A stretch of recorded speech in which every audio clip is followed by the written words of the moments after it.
자, 이제 강론이 있죠. 각각 공동주택 거주하는 입주자와 관련된 부분을 이제 학습하는 부분입니다.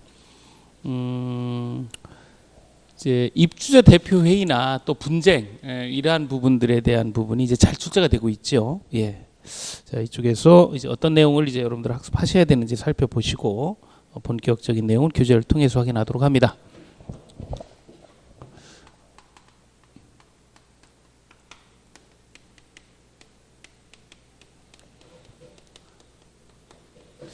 자, 우선 첫 번째 학습하시는 내용은 이 공동주택에 거주하고 있는 입주자, 사용자, 또 관리주체 이런 분들이 이제 분쟁이 발생하게 됩니다. 그러니까 그 분쟁 전에 서로 지켜야 되는 약속 같은 게 필요해요. 이걸 이제 우리는 관리규약 이렇게 부릅니다. 그래서 이 관리규약을 필요로 하게 되는데 이 관리규약을 주민들 보고 지켜야 될 거니까 만들어라 그러면 제각각 만들 거 아니에요. 그러니까 관리규약을 만드는데 기준이 되는 준거가 되는 규칙 같은 걸 이제 만들어 놓죠. 그래서 이 관리규약 준칙을 만들고 이걸 참조해서 그 공동주택의 관리규약을 만들게 됩니다. 그래서 이 공동주택 준칙과 공동주택 관리규약의 관계, 이걸 이제 비교하는 것이 이제 첫 번째 테마고요. 두 번째는 입주자나 사용자가 직접 의사결정을 하기가 힘들잖아요. 그러니까 대의기구인 입주자 대표회의를 구성을 해서 이 입주자 대표회의를 통해서 그 업무를 진행하도록 하고 의결을 하도록 하고 있습니다. 그래서 입주자 대표회의를 구성하고 또 뭐 의결하고 또 교육까지 이러한 전반적인 사항을 이제 검토하는 부분이 이제 두 번째. 자, 그 다음에 세 번째는 실제 이제 분쟁이 일어났다. 분쟁이 일어났다. 그러면 분쟁 조정위원회가 있습니다. 그래서 이 분쟁 조정위원회는 이제 어떻게 구성이 되어 있는지 이 내용 위주로 해서 이 장의 입주자 관리의 내용을 살펴보도록 합니다. 자, 22페이지 보시면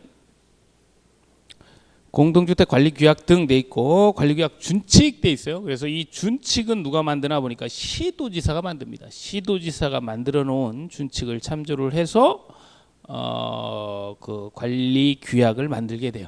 그래서 그 관리규약 준칙할 때 그 준자가 준거가 된다, 이렇게 생각하시면 됩니다.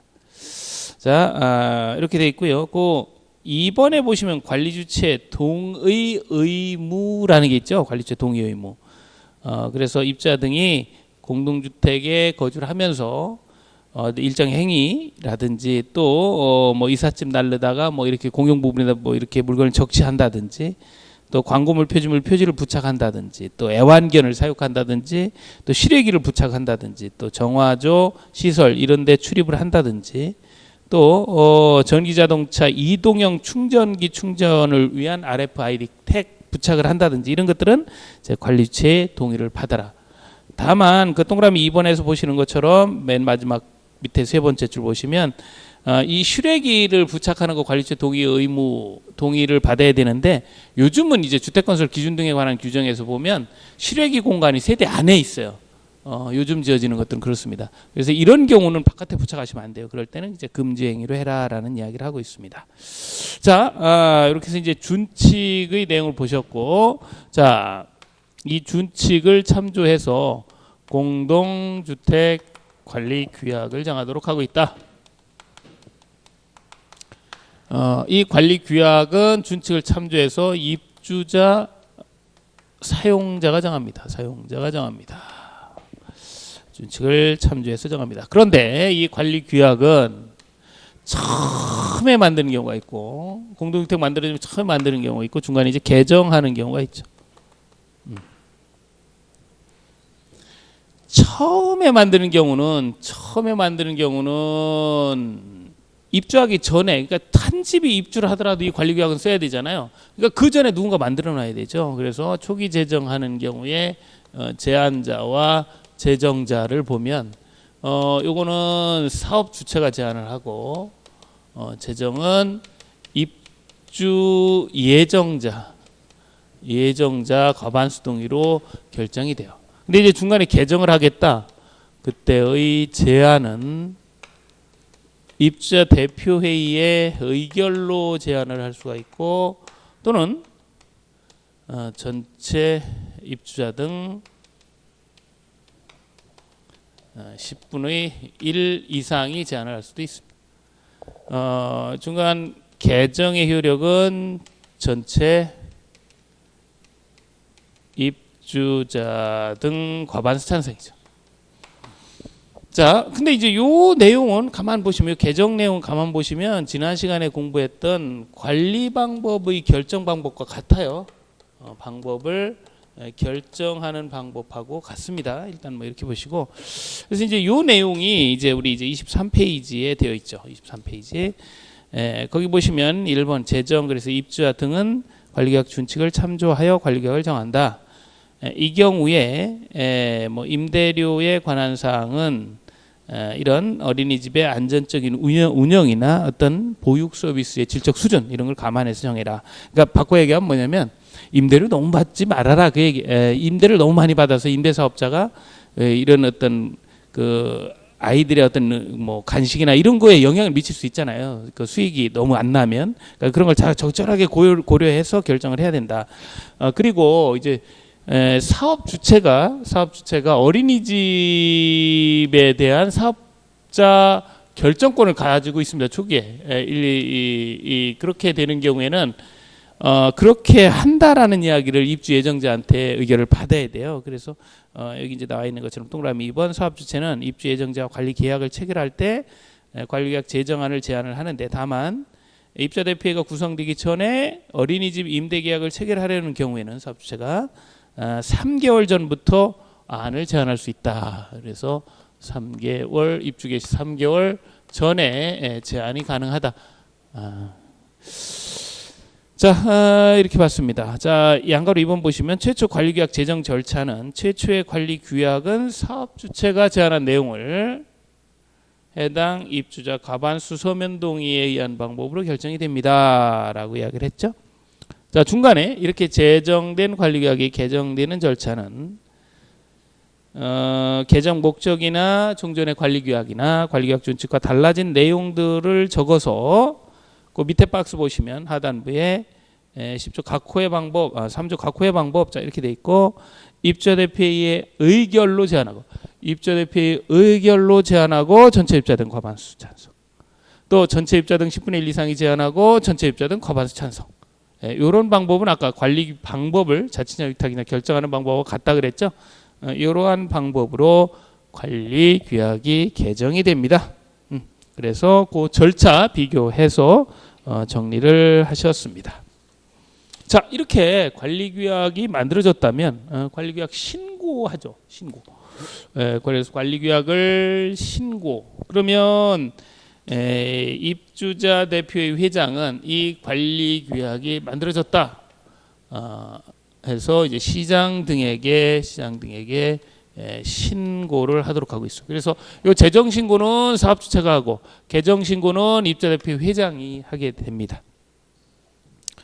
그래서 그 신고 필요 서류는 이제 의결, 그러니까 여기에 있는 이런 서류라든지 이러한 서류를 참조를 해서 신고를 하면 되겠습니다. 자, 이렇게 해서 이제 사용을 하게 되고요. 그 다음에 24페이지 층간소음 나오고 또 이 층간소음과 관련해서는 기준이 있어요. 그래서 기준까지 이제 정리를 하셔야 되는데.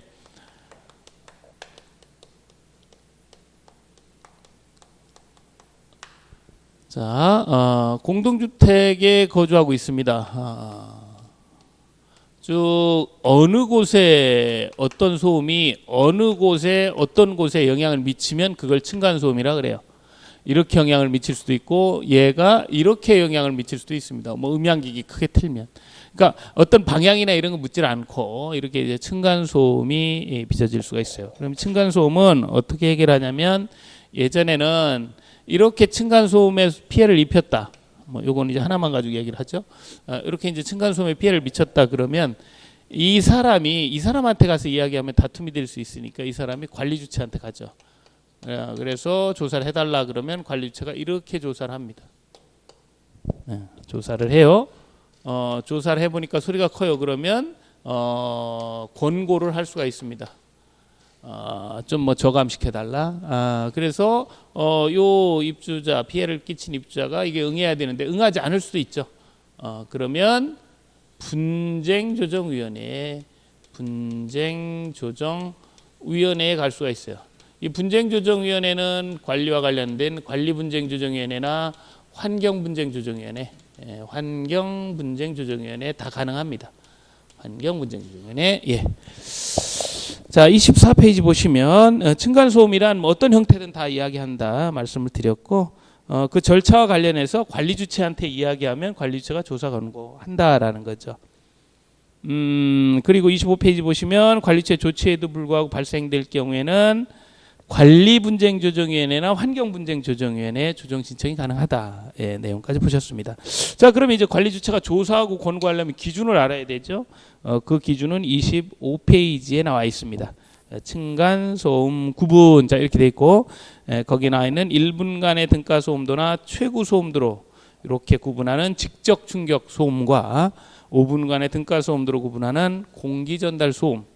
그래서 주야간 구분해서 그 43데시벨에서부터 40데시벨까지 그 숫자는 기억을 하셔야 돼요. 정리하면 다음과 같습니다. 자, 이건 이제 제가 하는 만큼은 하셔야 돼요. 이게 이제 직접 충격 소음이 있고 공기 전달 소음이 있다는 거죠. 직접 충격 소음은 측정하는 방법이 1분간의 등가 소음도가 있고 최고 소음도가 있고, 이건 5분간의 등가 소음도를 합니다. 자, 이렇게 이제 구분을 하고, 그 다음에 주야, 이제 그 소음도, 요거 이제 데시벨이고요. 측정 방법은 A 특성으로 합니다. 자, 이렇게 했을 때, 요게 43, 요게 주야 할 때 야가 마이너스 5예요. 그러면 38이겠죠. 그죠? 그리고 요렇게 더하면 요게 100이 됩니다. 그러면 57이 되겠죠. 그죠? 요건 빼면 52. 요거는 요렇게 45가 되고 5 작으니까 40 이렇게 돼요. 그래서 요 숫자를 좀 기억을 해달라라는 거예요. 자, 이렇게 해서 층간소음의 범위 기준을 살펴보셨어요. 자, 그 다음에 이제 입주자 대표 회의를 보실 겁니다. 입주자 대표 회의. 예. 입주자 대표 회의는 이제 관리 규약은 좀 이제 간단하잖아요. 근데 입주자 대표 회의는 좀 양이 좀 많아요. 그래서 좀 구분해서 정리하시도록, 예, 그렇게 이제 학습을 하도록 합니다. 자, 두 번째, 입주자 대표 회의, 줄여서 입주자 대표 회의. 자, 첫 번째 구성. 구성, 예, 동별 대표자로 구성을 해요. 그래서 이 동별 대표자는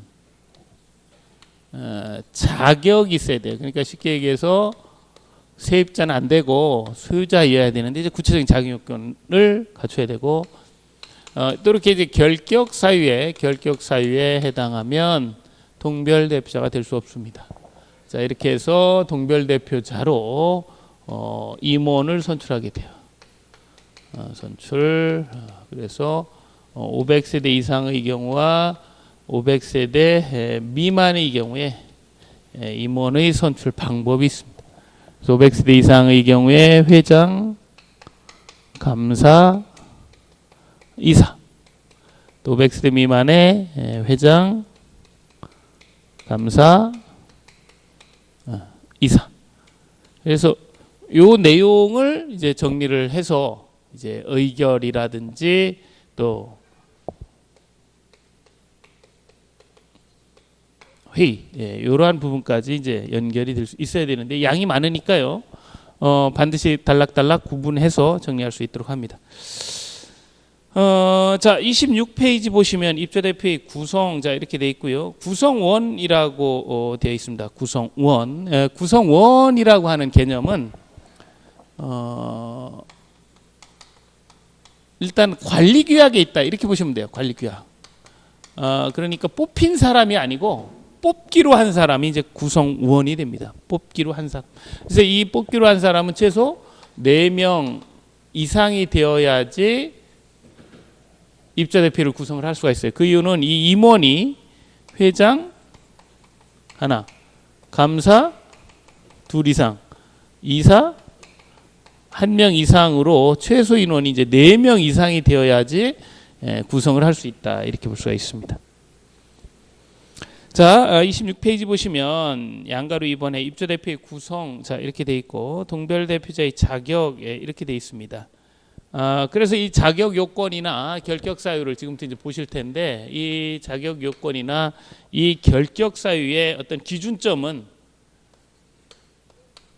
서류를 제출하기로 하고 언제까지 해라라고 하는 서류 제출 마감일을 기준으로 한다는 거예요. 이게 이제 예전에는 공고일 기준 뭐 이렇게 많이 했었는데 지금은 서류 제출 마감일을 기준으로 한다라는 거 하나 하고 그 다음에 26페이지에 보시면 거기 이제 요건이 나오죠. 기억번 중간 부분에 해당 공동주택단지에서 주민등록을 마친 후 계속해 6개월 이상 거주 또 해당 선거구에 주민등록을 마친 후 거주 이렇게 되어 있습니다.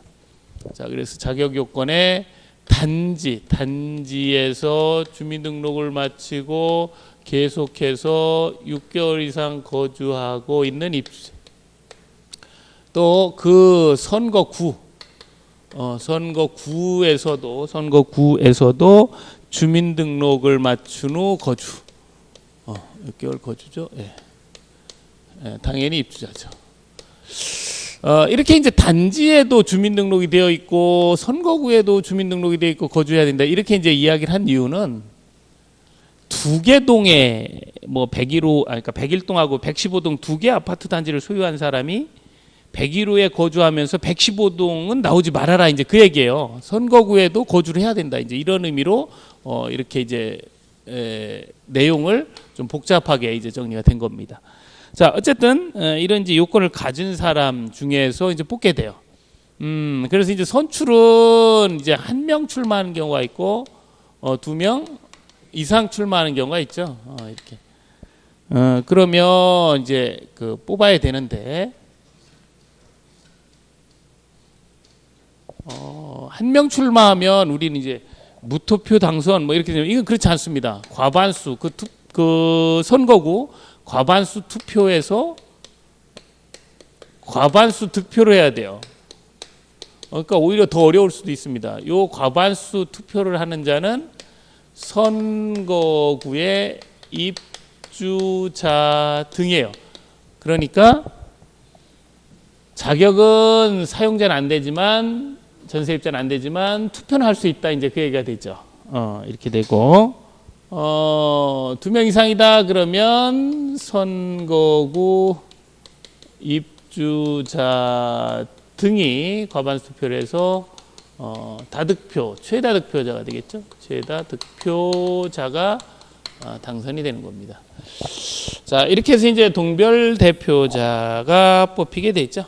자, 그런데 이 동별 대표자가 26페이지 하단에 나오는 결격 사유 및 자격 상실 사유 10가지가 있는데 여기에 해당하면 자격이 말 그대로 상실이 되죠.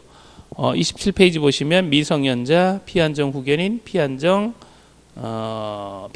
후견인, 또 파산자로 복권되지 아니한 자, 또 세 번째 보시면 이 법, 그러니까 공동주택관리법, 주택법 이런 법률의 위반으로 2년 지나지 않은 사람, 금고이상형 실형 받은 거죠. 자, 그 다음에 네 번째 보시면 집행유예 받았다면 그 기간. 또 다섯 번째 보시면 또 공동주택관리법, 주택법 이런 법률에 의해서 벌금 100만 원형 이상을 받았다. 이러면 2년 동안 못한다. 그 얘기죠. 그 다음에 선관위 위원이나 또 7번에 보시면 소유자가 서면으로 위임한 대리권이 없다.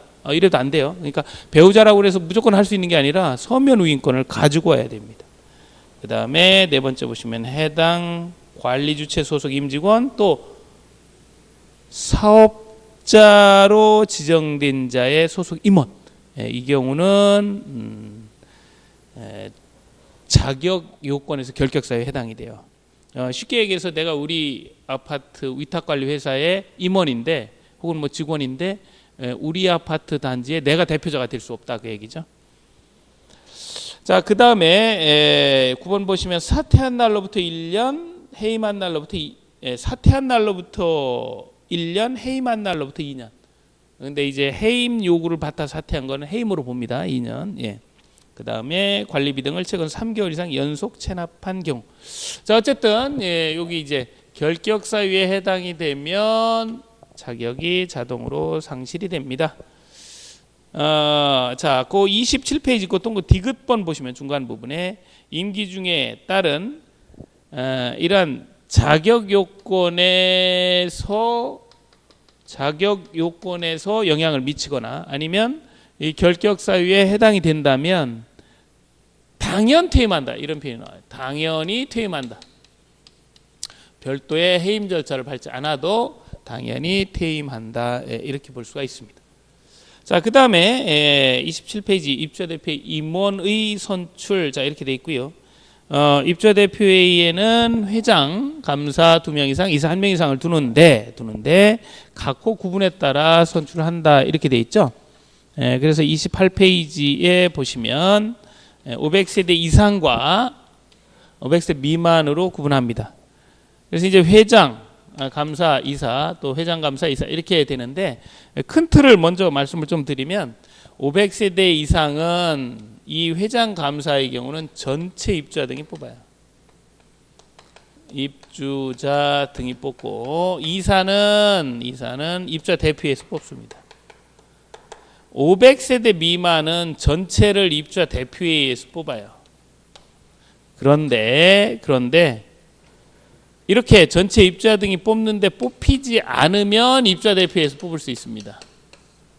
또 요 회장 감사의 경우는 입주자 대표에서 뽑지만 요거를 요 방법으로 500세대 이상의 방법으로도 관리규약에 정해놓으면 뽑을 수도 있어요.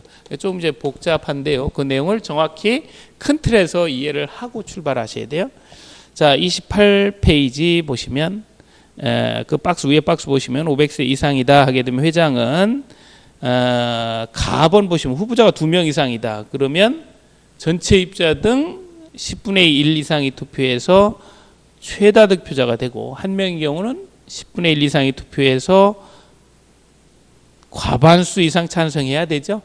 이렇게 이제 돼 있고 만약에 그렇게 없다 하게 되면 어떻게 한다고요? 입주자 대표에서 뽑는다 그랬습니다. 자, 감사는 거기 가나 보시면 필요인원 초과, 필요인원 같거나 미달 이렇게 돼 있어요. 그렇죠? 그 이유는 감사는 2명 이상이기 때문에 몇 명을 뽑을지 몰라요. 그래서 내가 3명을 뽑겠다 그랬는데 3명이 출마를 했다. 그러면 그 사람들은 다 되는 거예요. 그죠?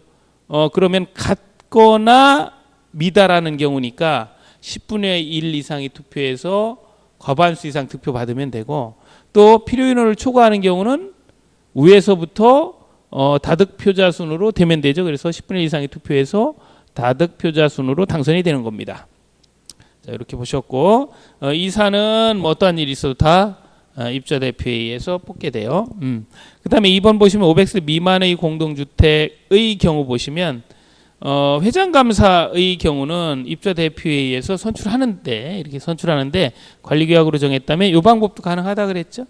예, 그래요. 그 다음에 이사는 입주자 대표회의에서 뽑습니다.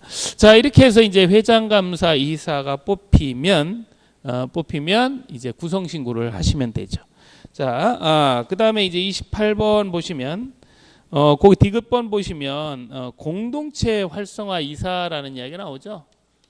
공동체 활성화 이사를 둘 수가 있다. 이사 중에서 그죠? 이런 표현이 하나 나오고 그 밑에 임원의 업무 범위 보면 회장은 1번 의장이 된다. 대표한다. 뭐 회장이니까 당연히 대표하죠. 2번 보시면 이사는 회장을 보좌하고 직무를 대행한다. 그러니까 이사는 대행하는 거예요. 이사가 하는 일은 직무를 대행하는 일을 합니다. 감사는 말 그대로 감사를 하죠. 감사는 감사를 한다. 근데 이제 그 감사에서 중요한 부분은 그 5번에 보시면 감사에서 중요한 부분은 어떤 의결을 했는데 그게 법령 위반 혹은 뭐 해석을 잘못했다 그러면 재심의를 해야 되잖아요. 그래서 요 재심의 권은 누가 가지고 있느냐? 감사가 가지고 있습니다. 공동체 활성화는 이사가, 재심의권은 감사가. 그래서 이 내용도 같이 기억을 해 두도록 합니다.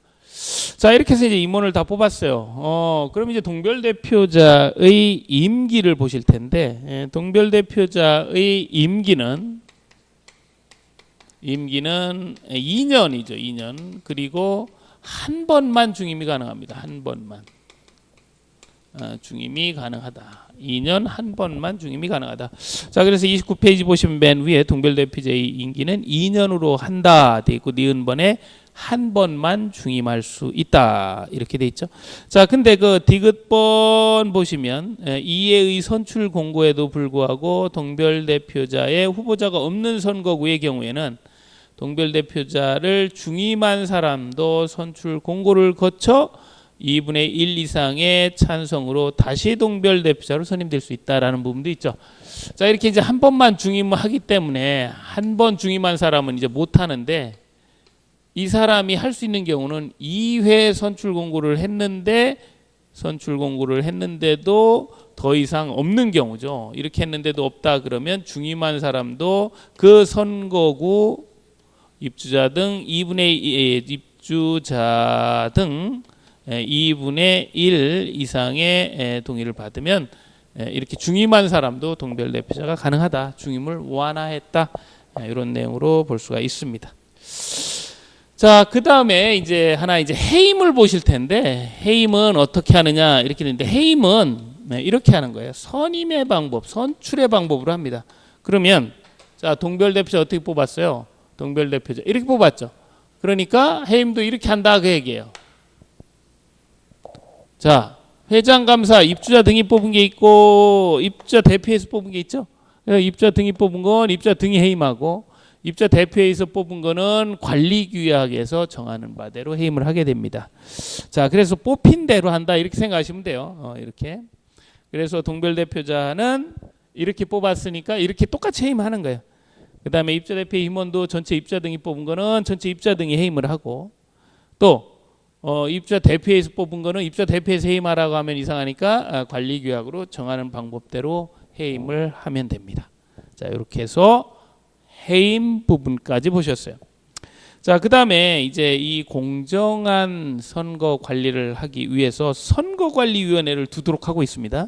29페이지 보시면 동그라미 5번에 동별대표자 등의 선거관리, 자, 이렇게 표현을 하면서 입주자 등은 동별대표자나 임원을 선출하거나 해임하기 위하여 선거관리위원회를 구성한다. 반드시 구성해야 돼요. 그죠? 구성한다. 그래서 500세대 이상이면 5명 이상 9명 이하, 500세대 미만인 경우는 3명 이상 9명 이하, 이렇게 해서 선거관리위원을 구성을 하게 돼요. 자, 선거관리위원 구성을 하는데 30페이지 맨 위에 보시면 이렇게 3명 이상 혹은 5명 이상 9명 이상 구성을 하는데, 이하 구성을 하는데 500세대 이상은요. 500세대 이상은 지금 보신 것처럼 회장도 전체 입주자 등이 뽑고 뭐 이렇게 좀 복잡하잖아요. 그러니까 구시군 선관위 소속 직원 1명을 관리규약으로 정하는 바에 따라 위원 위촉이 가능하다는 거죠. 위원 위촉이 가능하다. 그래서 프로를 정말 1명을 선관에 둘 수 있다 이렇게 생각하시면 돼요. 그죠? 자, 그리고 미음번 의사결정은 뭐 과반수라니까 뭐 크게 어렵지 않게 정리할 수가 있습니다. 자, 그 15번 보시면 선관위가 될 수 없는 자, 선관위가 될 수 없는 자의 그 첫 번째가 동별대표자 및 그 후보자. 당연하겠죠. 내가 동별대표자 하면서 선관위. 이건 말도 안 되니까. 그죠? 뿐만 아니라 뭐 미성년자나 또 배우자, 직계준비석 다 안 되고요. 4번 보시면 사퇴하거나 해임한 사람으로서 그 임기 중에 있는 사람도 안 됩니다. 자, 이렇게 해서 결격 사유까지 살펴보셨어요. 자, 그다음에 이제 입주자대표회의가 이제 의결을 하게 됩니다. 의결을 하게 되는데 이게 마찬가지죠. 입주자대표회에서 의결을 어떤 걸 하냐 이렇게 보면 관리의 전반적인 사항을 하죠. 아직은 이제 전반적인 사항을 아직 학습을 아직 안 했기 때문에 이렇게 한번 읽어보시고, 이것도 마찬가지로 관리처의 업무나 입주자대표의 의결 사항이나 이런 사항들은 반드시 다시 한번 복습을 하셔야 돼요. 전체 내용을 이해를 하신 후에. 그래서 전반적인 부분 합니다. 그 내용을 좀 들여다보면 30페이지에 관리규약 개정안의 제안, 또 뭐 3번에 관리 방법의 제안, 또 이용료 부과 기준의 결정, 또 감사, 결산, 승인 뭐 이런 거 하죠. 또 유지, 운영 기준, 또 자치관리기구의 임면, 또 31페이지 보시면 장기선 계획에 따른 공용 부분의 보수 교체 계량, 또 행위허가, 또 하자 담보 책임 종료 확인 뭐 이런 내용이 사실 어렵죠. 이 내용도 그 다 이렇게 내용들을 다 담고 있기 때문에 처음에 들을 때는 어렵게 들릴 수가 있습니다. 그래서 이런 부분들은 뒤에 이제 행위허가를 한다든지 장기선 계획을 한다든지 또 하자 보수 공부를 하실 때 정확하게 해 두셔야 돼요. 이런 것들이 다 의결상 이런 전반적으로 걸치는 것들은 다 영향을 미치고 있다. 이렇게 보시고 마지막에 한번 정리를 할 수 있도록 합니다. 자, 이러한 내용들은 이제 문제풀이 과정에서 이런 것들이 문제로 어떻게 유형화돼서 출제되는지 이런 내용을 보시면 훨씬 더 접근하는 방법이 빠를 수가 있어요. 자, 이렇게 보셨고요. 그 다음 이제 세 번째 보시면 31페이지 입주자 대표의 회의 소집이라고 하는 게 있습니다. 회의 소집. 그래서 14일 이내 회의를 소집한다라는 거죠. 어느 때 소집하느냐? 구성원 중에 3분의 1 이상이 요청을 한다든지 아니면 입주자 등 10분의 1 이상이 요청을 하면 14일 이내 회의를 소집하도록 하고 있습니다. 근데 회장이 이제 회의 소집을 하지 않아요. 뭔가 이제 뭐 자꾸 뭐 싫은 소리 하고 그러니까 그럼 안 할 수 있죠. 그러면 이사가 대행할 수가 있습니다. 그 내용도 31페이지 그 내용이 이제 정리가 돼 있죠. 자, 그 다음에 네 번째 보시면 이제 구성원 교육이 들어 있습니다. 교육.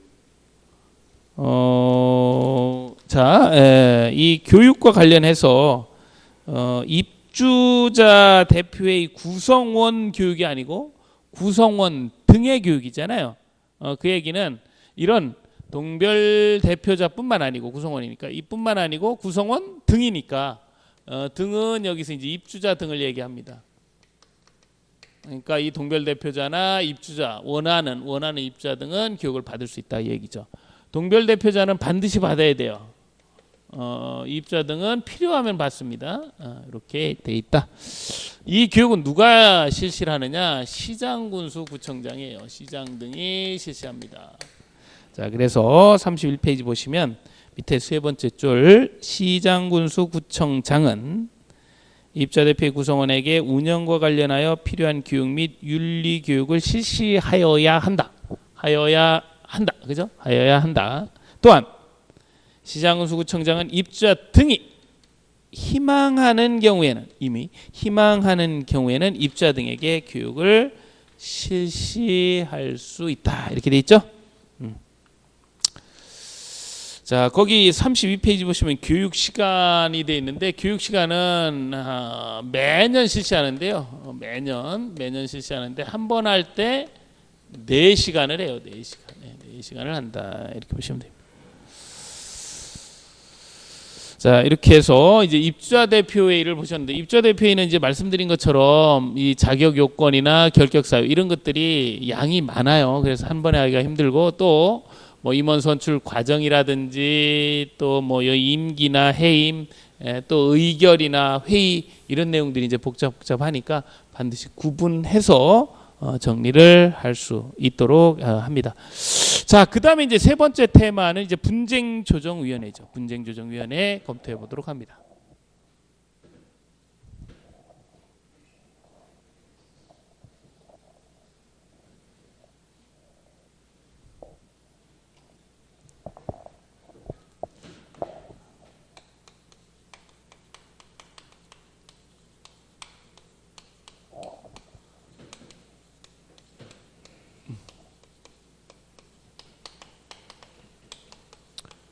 분쟁조정위원회는 굉장히 많죠. 환경분쟁조정위원회도 있고 임대주택 분쟁조정위원회도 있고 뭐 하자심사 분쟁조정위원회도 있고 여기 다룰 부분은 공동주택 관리와 관련된 분쟁조정위원회를 볼 겁니다.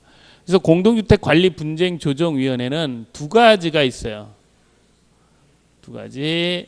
하나는 중앙 공동주택 관리 분쟁조정위원회가 있고 또 하나는 지방 공동주택 관리 분쟁조정위원회가 있습니다. 중앙 공동주택 관리 분쟁조정위원회는 국토교통부에 있고요. 지방 공동주택 관리 분쟁조정위원회는 시군구에 있어요. 시험과 관련해서는 어떻게 이제 의원들이 구성이 되는지, 그게 이제 문제 구성하기가 편하니까 그러한 내용 위주로 잘 정리할 수 있도록 합니다. 자, 32페이지 교재 내용을 통해서 확인을 하죠. 32페이지 보시면 설치 및 심의 조정 사항, 자 이렇게 해놓고 공동주택 관리 분쟁 조정을 조정하기 위하여 국토교통부의 중앙, 지방 공동주택 조정에는 시군구에 이렇게 두고, 물론 이제 시군구가 뭐 일정 비율이 공동주택 비율이 거의 없는 시군구, 뭐 군 중에 공동주택이 거의 없는 경우도 있잖아요. 이런 데는 이제 설치하지 않을 수 있습니다.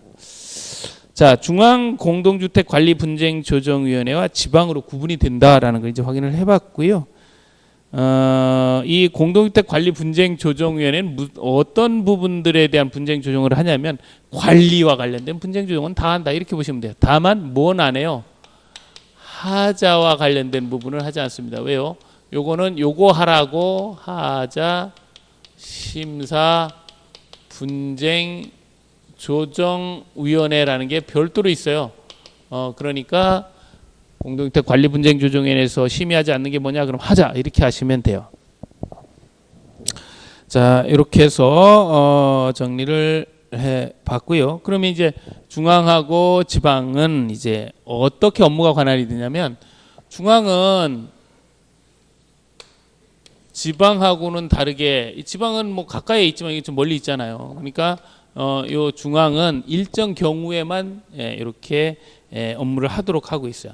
그래서 33페이지고 나와 있는 중간 부분 박스에 보시면 둘 이상의 시군구에 걸친다든지, 또 시군구에 없다든지, 그죠? 없을 수 있다 그랬죠? 또 쌍방이 합의해서 중앙으로 가자 이렇게 한 경우, 또 그 밖에 이제 필요한 경우, 이러한 경우는 이제 중앙 공동주택 관리 분쟁 조정위원회를 이용하게 됩니다. 그럼 이제 어떻게 구성되는지, 이제 가장 이제 시험과 관련해서 이제 중요한 포인트가 이제 구성이잖아요. 구성을 보도록 합니다. 자, 보시면 33페이지에 중앙분쟁조정위원회는 위원장 1명을 포함해서 15명 이내로 구성한다.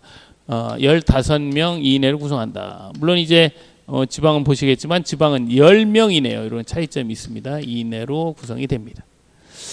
자, 그 다음에 거기 박스 안에 보시면 공무원에서 1에서 4급 고위 공무원, 자 이렇게 돼 있는데, 지방은 뭐 뒤에서 보시겠지만 그냥 공무원이면 돼요. 공무원. 네, 공무원이면 됩니다. 자, 그 다음에 판사, 검사, 변호사. 판사, 검사, 변호사 6년 이상 이렇게 있었다 가능하죠. 여기는 그냥 판사, 검사, 변호사 뭐 몇 년 필요 없습니다. 가능합니다. 자, 그 다음에 여기 공인회계사, 세무사, 감정평가사, 공인노무사 이거 다 가능하죠? 그리고 몇 년 이상이에요? 네, 10년 이상입니다. 근데 여기는 어떠냐? 뭐 회계사, 세무사, 뭐 노무사, 뭐 이렇게 몇 년 이상 이것도 없죠. 또 감정평가사도 없어요. 여기는. 뒤에서 한 번 더 살펴보실 거예요. 이쪽 할 때 다시 한번 이것도 비교를 할 겁니다. 자, 그 다음에 이제 중요한 게 이제 5번이죠. 5번 보시면 주택관리사로서 관리사무소장, 주택관리사로서 관리사무소장, 10년이죠. 10년. 기술 인력은 다 중앙은 10년인데 여기는 관리사로서 관리사무소장, 요거는 5년입니다. 5년. 요게 좀 차이가 있죠. 예. 그 밖의, 자, 이렇게 보시면 돼요. 이렇게 정리가 됐고요. 자, 예, 이렇게 돼 있고, 그 35페이지 보시면 지방 공동주택 관리 분쟁 조정위원회 구성, 자 이렇게 돼 있어요. 그래서 그 양가로 2번 보시면 동그라미 1번 보시면 지방 분쟁 조정위원회는 위원장 1명 포함하여 10명 이상의 의원을 구성한다 이렇게 돼 있고, 다음에 해당하는 사람 중에서 시장군수청장이 위촉하거나 임명한다 이렇게 돼 있죠. 해당 시군구 소속 공무원, 그냥 공무원이면 되고, 그 다음에 대학 뭐 조교수 이상, 조교수 이상 이렇게 돼 있는데 여기는 부교수 이상입니다. 요 차이가 있어요. 조교수 이상, 부교수 이상. 그 다음에 변호사, 공인회계사, 세무사, 건축사, 뭐 이렇게 판사, 검사, 그죠? 감정평가사도 없죠. 예. 그 다음에 5년 이상 근무한 주택관리사, 그죠? 예, 그밖에. 그래서 이제 이렇게 구분을 일단 크게 하실 수 있어야 됩니다. 자, 그 다음에 이제 34페이지 보시면 중앙분쟁조정위원회의 제척 기피, 회피 이렇게 되는데 이건 뭐 여러분들 이제 쉽게 보실 수가 있고, 그 동그라미 6번 있어요. 의사결정은 과반수입니다. 이건 이제 중앙이나 지방이나 다 똑같이 위원 과반수 출석해서 과반수 찬성하면 의사결정이 된다, 이렇게 보시면 되고, 그 다음에 일반적인 사항은 35페이지에서 보시는 것처럼 중앙분쟁조정위원회의 규정을 준용하도록 하고 있습니다. 자, 이렇게 해서 정리를 할 수가 있습니다. 자, 요거 위원 구성은 반드시 좀 기억을 할 수 있도록 이렇게 하고요. 자, 마지막으로 이제 이 법률적인 측면 말고 이론적인 측면에서 간단하게 좀 들여다볼게요. 이걸 이제 우리 이제 공동 주거 관리 뭐 이렇게 표현하는데요.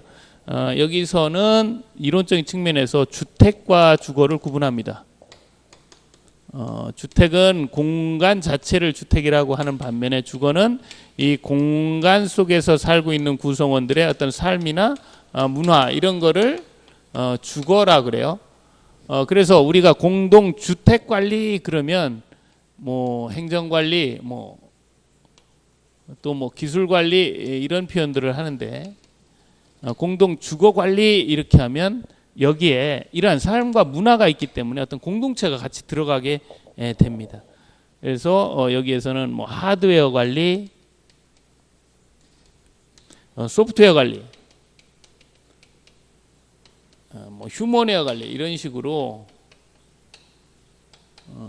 이렇게 좀 더 이렇게 이제 컨텐츠가 들어가는 소프트웨어 관리, 일반적인 유지보수 관련된 하드웨어, 또 입주자 관리 등의 휴먼웨어 관리 이런 것들을 이제 같이 놓고 이야기를 하고 있습니다. 그래서 이 주택과 주거 조금 더 포괄적인 개념으로 이제 주거 관리 개념이 이제 등장하게 되죠. 자, 거기 이제 36페이지 보시면 그 공동 주거와 정보 네트워크, 그래서 요즘 이제 지능형화 되니까 공동주택이 초고속 정보통신 건물 인증에서 정보통신 특등급, 1등급, 2등급의 그 초고속 정보통신 건물 인증 제도가 있죠. 그리고 또 20세대 이상의 공동주택은 홈 네트워크 건물 인증을 받을 수도 있어요. 그래서 홈 네트워크 AAA 또 AA, A등급, 준 A등급을 받을 수가 있습니다. 자, 이러한 이제 공동 주거 관리를 하게 되면, 자, 이러한 이제 주거 관리를 하게 되잖아요. 하는 데 있어서 그 주거 관리자가, 공동 주거 관리자가 공동 주거 관리를 함에 있어서 이제 형태를 보면 크게 이제 세 가지 형태 이야기를 합니다. 우선 이제 시설 관리와 관련된 부분, 또 부동산 자산 관리와 관련된 부분, 그리고 우리 입주자 관리와 관련된 부분. 이게 이제 미국에서 이론적 배경이 됐기 때문에 좀 영어를 좀 하면 이제 이렇게 FM, 또 뭐 PM, TM, 그래서 이게 테넌트, 임차인 매니지먼트, 프로퍼티 매니지먼트, 부동산, 포실리티 매니지먼트, 뭐 시설, 뭐 이렇게 표현합니다. 그래서 우리가 일반적인 유지 보수와 관련된 이야기는 시설 관리에서, 부동산 자산 관리 이제 총괄적인 측면에서 뭐 세금 문제라든지 인력 배치라든지 이런 부분들은 이제 부동산 자산 관리 측면에서, 말 그대로 이 입주자 관리에서는 뭐 임대차라든지 임대차 어떤 후에 서비스라든지 이러한 임차인 관리, 이러한 부분들을 이제 입주자 관리 측면에서 검토를 하죠. 그래서 여기 이제 구분하는 거죠. 37페이지 보시면 시설 관리, 부동산 자산 관리, 입주자 관리해서 이러한 측면으로 주거 자산을 관리하는 분류를 하고 있다라는 부분을 검토하시면 될 것 같습니다. 자, 이렇게 해서 이제 법률적인 측면의 입주자 관리인 관리계약 준칙, 입주자 대표의 분쟁조정위원회와 그리고 이론적인 측면에서의 공동 주거 관리 이론까지 이제 검토를 해보셨고요. 다음 시간에는 이제 대외 업무 관리적인 측면에서 검토를 해 보도록 하겠습니다. 수고하셨습니다.